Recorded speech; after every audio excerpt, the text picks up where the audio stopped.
إخوان وأخوات السلام عليكم ورحمة الله. أعوذ بالله السميع العليم من الشيطان الرجيم. بسم الله الرحمن الرحيم. الحمد لله رب العالمين وبه نستعين وصلى الله على محمد وعلى الطاهرين وعلى الله عليهم أجمعين. بسم الله الرحمن الرحيم. اللهم كن لوليك الحجة ابن الحسن صلواتك عليه وعلى آبائه في هذه الساعة وفي كل ساعة وليا ورافدا قائدا وناصرا ودليلا وعينا حتى تسكن وغدك طهرا وتمتعه فيها طويلا. Ça fait longtemps que j'ai pas fait d'audio. Je fais une petite audio pour les frères et les sœurs qui m'écouteront, que j'aurai transmis et que d'autres gens auront transmis à d'autres. Inch'Allah, pour parler un peu du Raja, du retour, comme vous savez très bien, qui a lieu lors de la venue de l'imam.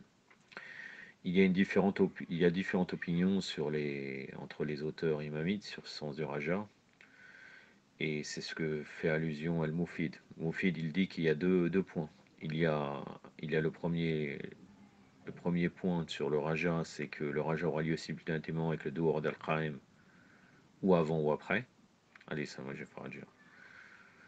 Et là, ils divergent, les savants. En deuxième lieu, la durée de la période du règne d'Al-Qaim, et la question du Raja des autres imams. Il est rapporté sous l'autorité du sixième imam Jafar as-Sadiq alayhi salam que la première personne pour qui la terre va s'ouvrir et qui reviendra sera El-Hussein alayhi salam.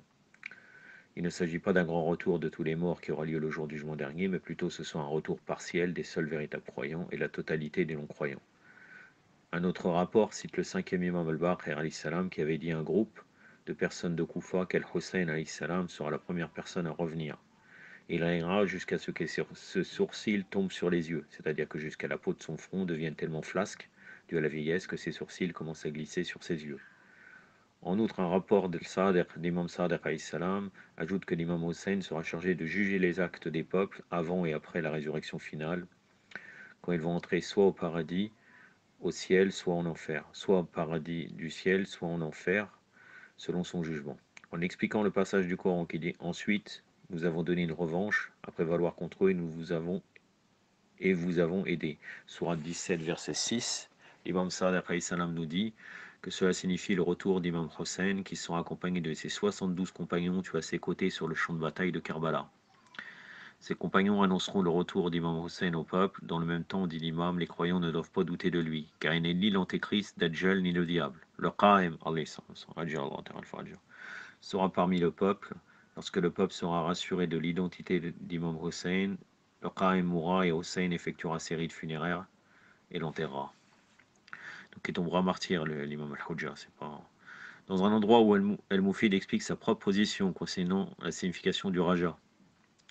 Dans cette exposition, il n'inclut pas les traductions concernant le retour du règne des autres imams, mais affirme le règne d'Al-Qa'im, à l'apparition duquel le Raja aura lieu. Le Raja d'Al-Mufid sera seulement d'un certain nombre de morts qui reviendront à la vie sous les formes qu'elles possédaient avant leur mort. Parmi ceux qui subiront le Raja, Allah élevera certains dans son estime et il abaissera d'autres.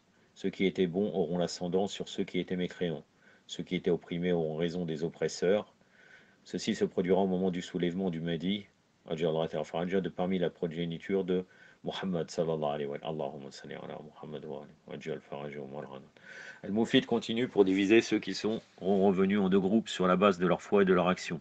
Il y aura le groupe qui sera revenu sur terre en raison de leur statut élevé dans la foi et des nombreuses bonnes actions faites pendant leur première vie et qui sont morts après des vies passées à éviter des péchés graves. À ce groupe, Allah montrera le règne de la vérité et donnera ses membres en les accordant tout ce qu'ils ont souhaité posséder. L'autre groupe sera composé de personnes qui ont été complètement corrompues et qui sont allées jusqu'à l'extrême en s'opposant à ceux qui étaient dans le droit, tuant même les amis d'Allah. Ainsi Allah aidera ceux qui ont subi les violences avant la mort pour passer leur colère et pour prendre leur revanche. Puis ces deux groupes mourront et reviendront à la vie le jour du jugement dernier, quand ils auront droit à continuer de jouir de leur récompense ou de subir leur punition. Al-Mufid conclut avec la remarque que les imamites, à peu d'exceptions près, étaient unanimes sur cette version du Raja.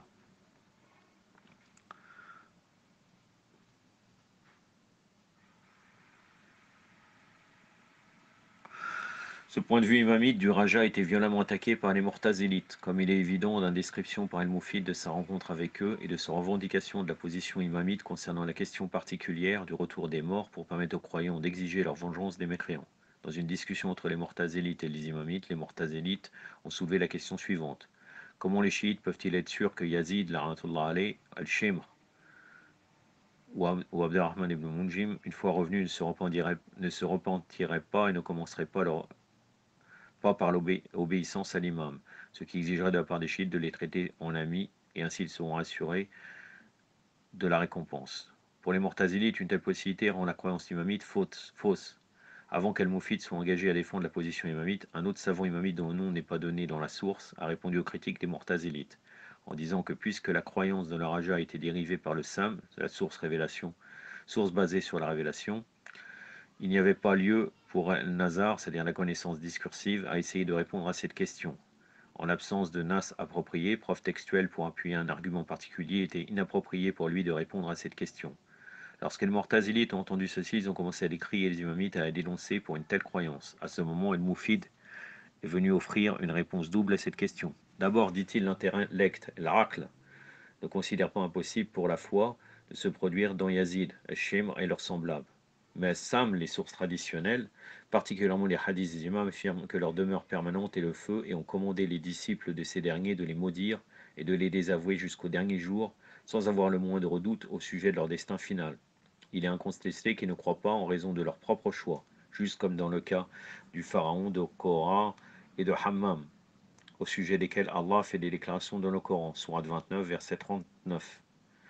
Ce qui corrobore définitivement ce point est le verset. Et même si nous leur avions envoyé des anges et les morts leur avaient parlé, et nous avions rassemblé toutes les choses devant eux, ils ne croiraient pas, à moins que Allah l'ait voulu, mais la plupart d'entre eux sont ignorants. Sourate 6, verset 11. Ce qui veut dire qu'ils ne croiront pas, à moins que Allah les oblige de faire ainsi. En outre, Allah a dit à Satan, je remplirai la Géhenne avec toi et tous ceux qui t'auront suivi. Sourate 38, verset 85. Et ma malédiction sera sur toi jusqu'au jour du jugement. Sourate 38, verset 78. Ceci et d'autres versets infirment l'objection des Mu'tazilites. En second lieu, quand Allah fera revenir les mécréants pendant leur raja afin de permettre aux croyants d'exiger leur vengeance, il n'acceptera plus leur repentir, comme selon le témoignage du Coran, cela s'est produit dans le cas du Pharaon. Lorsque le Pharaon, sur le point d'être englouti, dit « Oui, je crois, il n'y a de Dieu que celui en qui les fils d'Israël croient. Je suis au nombre de ceux qui lui sont soumis. » Allah dit « Tu en es là maintenant alors que précédemment tu étais rebelle et que tu étais au nombre des corrupteurs. » Sourate 10, verset 90. Ainsi Allah rejeta son repentir et ses remords, juste comme il le fera avec ces personnes le jour du jugement dernier, puisque ce jour, le repentir et les remords seront sans résultat. Allah désigne un moment particulier dans la vie de l'homme où son repentir sera accepté. Toutefois, il est bien établi dans sa sagesse que la repentance après la mort n'est d'aucune utilité. Le jour où un signe de ton Seigneur viendra, la profession de foi ne sera d'aucune utilité à quiconque avant cela ne croyait pas, ou à celui avec sa foi n'aurait fait aucun bien. Dit attendez, nous aussi nous attendons. Sourate 6, verset 159. Le signe dans ce verset, selon les exégètes imamites, est Al-Qa'im, l'imam Mehdi. Lorsqu'il apparaîtra, le repentir de son adversaire ne sera plus accepté. Le Raja alors peut être interprété comme un prélude à la résurrection finale, bien que la fonction d'Al-Mahdi soit de commencer le Dohor et de lancer la révolution dans les derniers jours. C'est Ali alayhi salam et plus particulièrement Al-Hussein alayhi salam qui vont établir le règne islamique après leur retour à la vie, suivant le Dohor. Les traditions de cet aspect du Raja sont unanimes, selon lequel Imam Hussein alayhi salam, le martyr par excellence du chiisme, aura le privilège de commencer le règne de la justice et de l'équité, en collaboration avec Imam Ali alayhi salam et Al-Qa'im. Inch'Allah, j'en ai terminé avec cela. Wassalamu alaikum wa rahmatullah.